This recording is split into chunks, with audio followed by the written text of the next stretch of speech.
Hello everyone, welcome to video demonstration of our project virtual simulation of hand gestures using Hall effect sensors. First of all, let's talk about the hardware design for this project. In hardware design, we have glove design, circuit case design and circuit design. For this project, we need a glove with a fixed fulcrum matching the joint of a finger. So first we design a glove for a single finger with attachments over each joint for a magnet and a sensor adjacent to it. This is where the magnet sits and this is where the sensor sits. Then the design of one finger was repeated for all other fingers along with the backplate for hand and knuckle joint. Now to contain all the circuits and gyroscope we needed a case. For that we designed a case that is small enough to fit all the circuit and modular enough for easy access to the circuit. We also put required pass-throughs and holes for wires, LED and switch. To reduce the size of the circuit we divide the circuit into top and bottom layer for which there are slots in the case.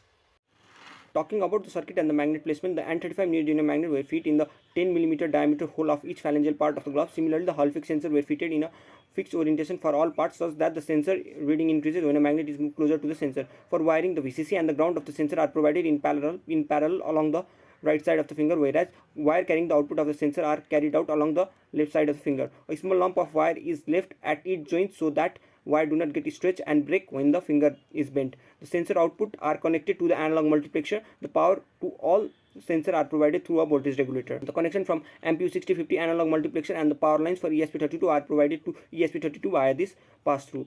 The switch and LED are placed on the top of the circuit casing. First, the node server must be started, which runs on the local network at host computer's port 3000. Since the server operates on the local network, the ESP32 must connect to the same Wi-Fi network, for which we need to specify the Wi-Fi credentials of the Wi-Fi network. Similarly, the IP address of the PC hosting the server along with the port number, server path must be specified. The code can then be compiled and uploaded to the ESP32.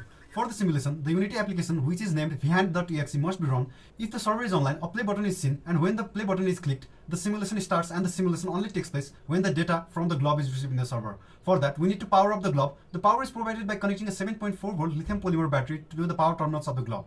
The switch must be then turned on, and a red light blinks at first. And then when the ESP32 connects to the Wi-Fi network, a yellow light blinks, and when it connects to the server, a green light blinks. Moving on to the real-time simulation, as you can see on the screen, the LED indicator changes to green to indicate that the glove is connected to server and ready to play.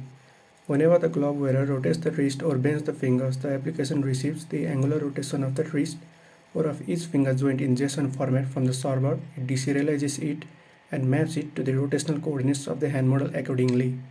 So bending the finger on glove also bends the finger on the hand model, as well as rotating the hand wrist causes the hand model on the screen to be rotated exactly.